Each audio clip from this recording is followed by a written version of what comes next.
about chronic illness and men and discussing strength versus weakness when it comes to chronic illness.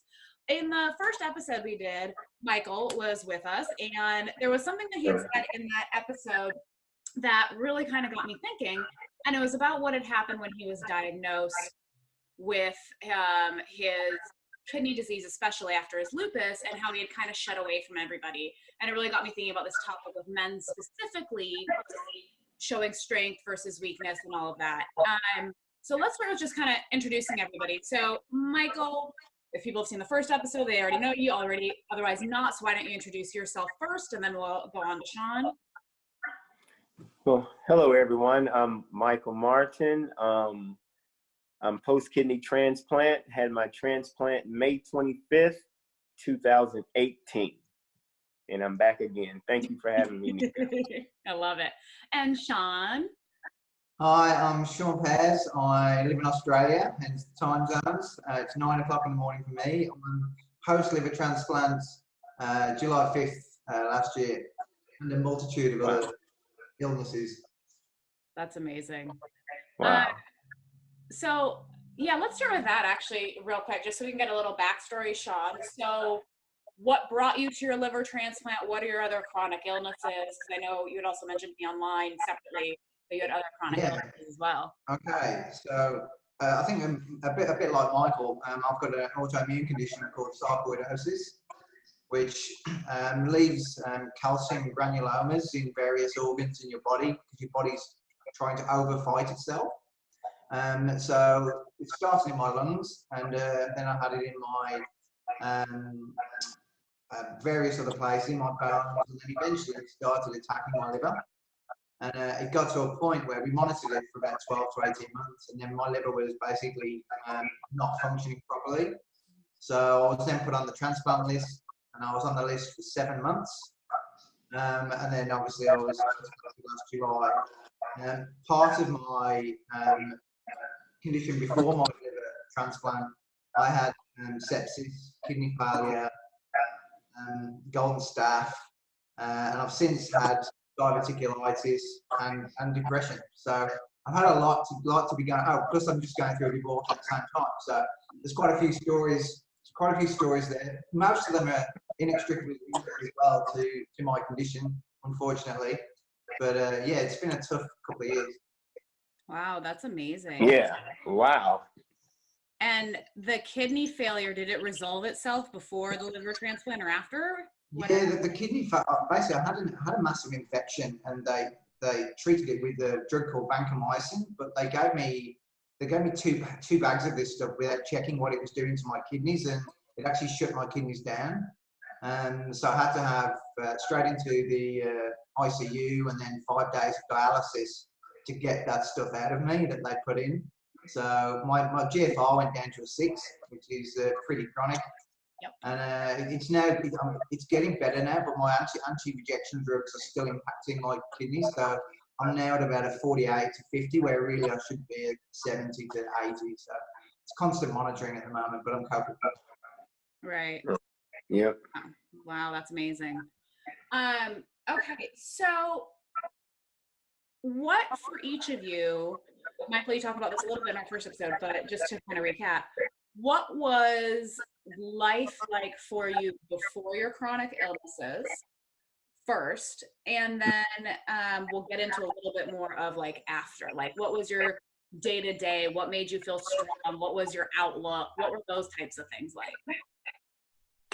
Before. So my day-to-day and my just whole outlook on life before, and I kind of mentioned it to you previously, was I've always been an athlete my entire life. Since 5, I've played sports, particularly football and baseball, my entire life.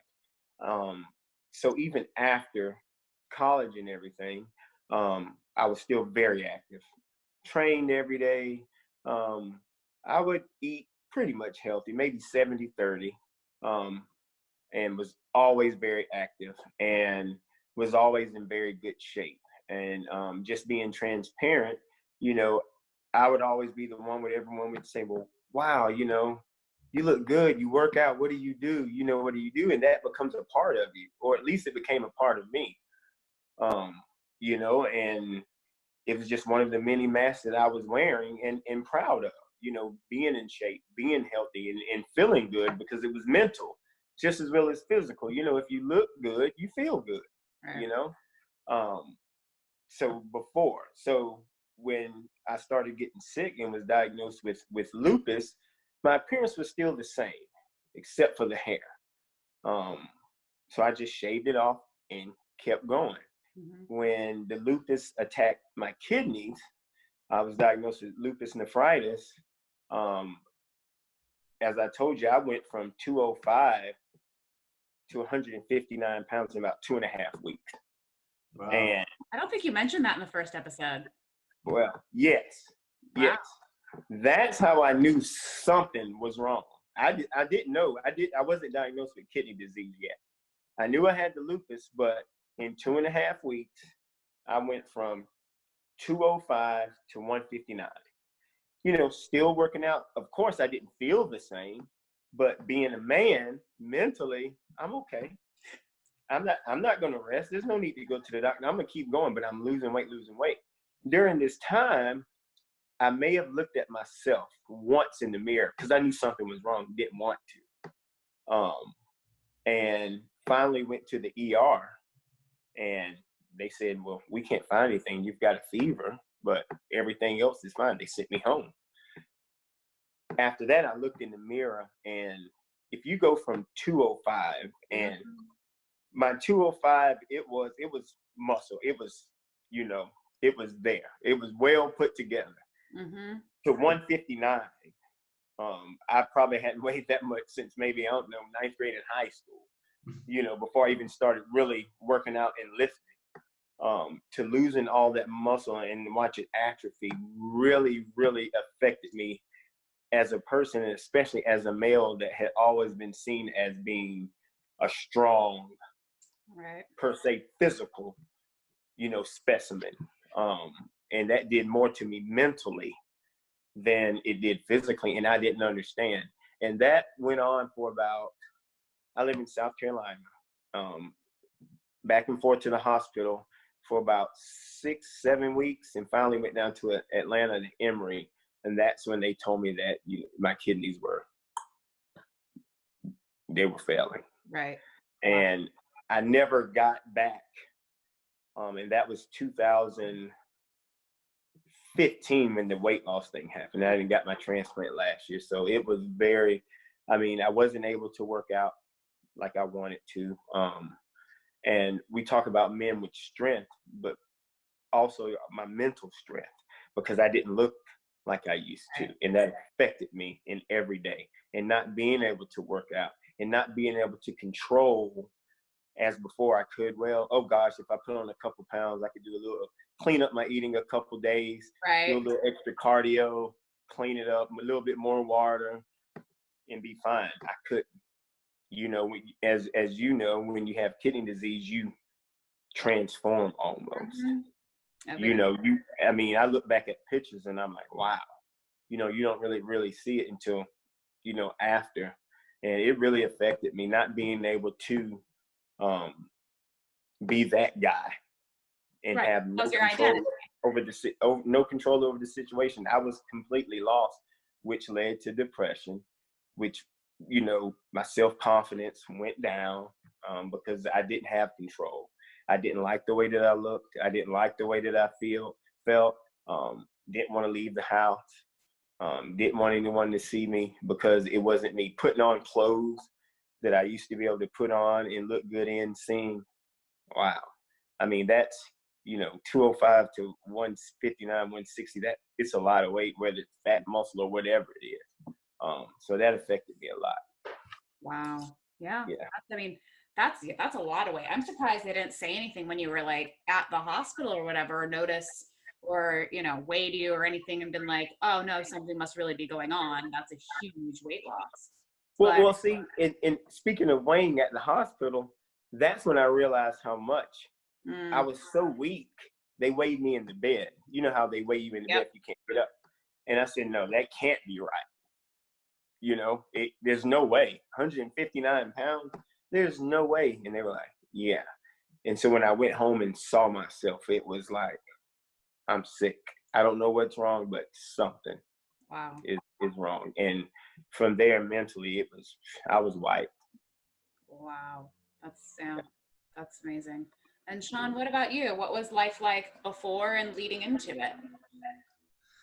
I've had sarcoid for 10 years, so I knew I was never going to be perfectly in good health.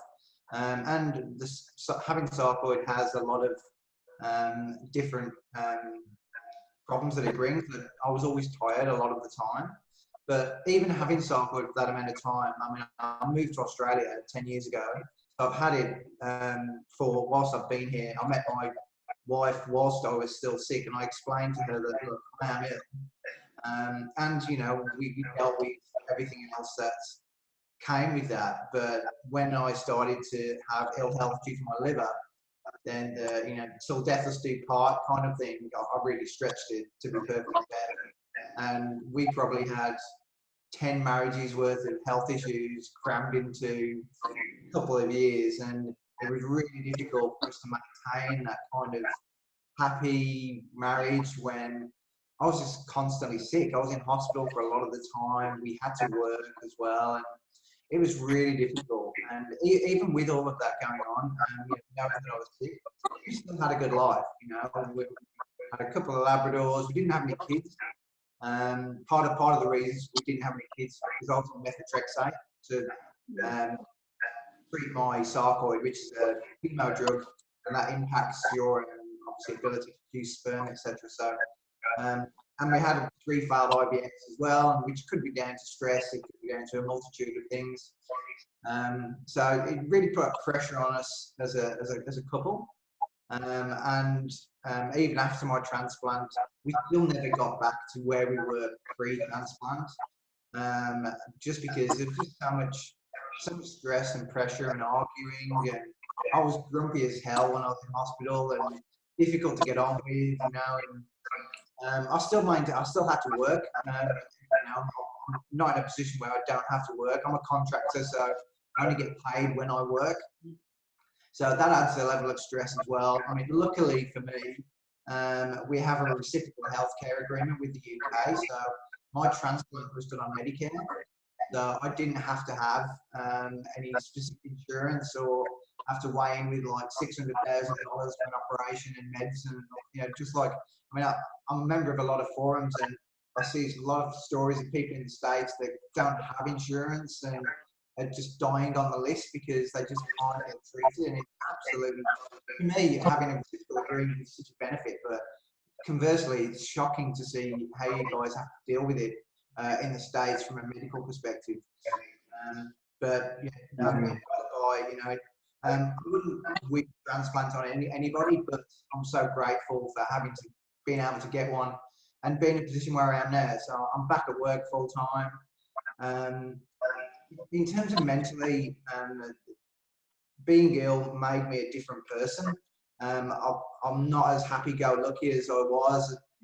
You lose a lot of friends socially as well, which you don't realise, but your social circles, people, they won't admit it, but they don't really like having people that are sick around them all the time. Yep. So my friends, I used to be the life and soul of the party, and all of a sudden, you know, you go out and you just don't have people come around your house anymore, and you lose touch with them, and all of a sudden, it's a really lonely place when you need to be around people, and that just plays on your mind. You know, it sent me into a bout of depression, which didn't help the marriage either. My wife was then depressed, so it's a massive vicious circle that we've only been separated 2 months. We still talk. You know, was it the right decision? But yeah, it had a massive impact on where I am now, and even now moving forward, I'll never be the same person as I was previously. Yeah, that makes sense. I mean, it changes you, right? It changes everything about who you are to an extent moving forward. And you touched on something really interesting that I hear a lot about online, and it is relationships ending. And due to Yeah. Like I hear that a lot, and it's something that, you know, is always kind of in the back of my mind as someone who's still single, is like, well, if I find someone, and like, you should see me when I get in a relationship or even close to, I'm like, no, do you understand what dialysis is? Do you understand? Like, it's like a drill. Like, I want to go make them to go to a dialysis center and see. I'm like, don't see it now, because now I'm okay. But the future is these things. You need to fully grasp that, because it's more than you think it is. So I can only imagine. Don't steal my idea, but I thought, why don't we have a matchmaking site for people with chronic illnesses? So it kind of cuts out all of that. You know, what's wrong with you? You just know from the start. Right. I mean, people are the same. You totally just understand it from the very beginning. That's a good idea. You should totally start that, Sean. I know. Someone Oh man. Okay, so that was a really good point, and you know, we were just to kind of like recap that a little bit. Now that you guys have had your transplants, what changed, if anything, from before? You go, Michael. Okay, what changed from before? I would say, for me personally, what changed is being even more particular about everything that I put into my body, health-wise. You know, where before I used to kind of just, well, okay, I can go off. I'm more strict than I've ever been about my self-care. Right. Just from the simple fact I don't want to go back or be back, whether that's helping or not. I think that's what's changed for me. I mean, I'm strict. You know, I watch every single thing. People think I'm anal with it all the time, but every little thing that I put into my body, I research it. I look at it.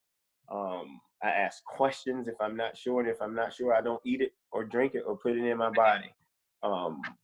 I think for me that has changed the most. Also, I've noticed to where I'm more of caring and passionate about things that before I probably wouldn't have, just because I've gone through something like this. That I'm more sympathetic or have more empathy towards other people, no matter the situation, where if it's a disease or personal problems. I'm more of a listener now to them, probably because that's what I wanted when I was going through what I was going through, someone just to listen. So I think it made me a healthier person, or at least the aspect of being a healthier person, and a better listener to people, not even just friends, but to people in general.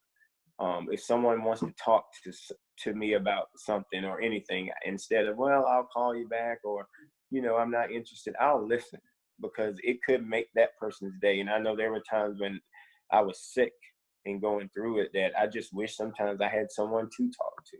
Right. No, that makes sense. What about you, Sean?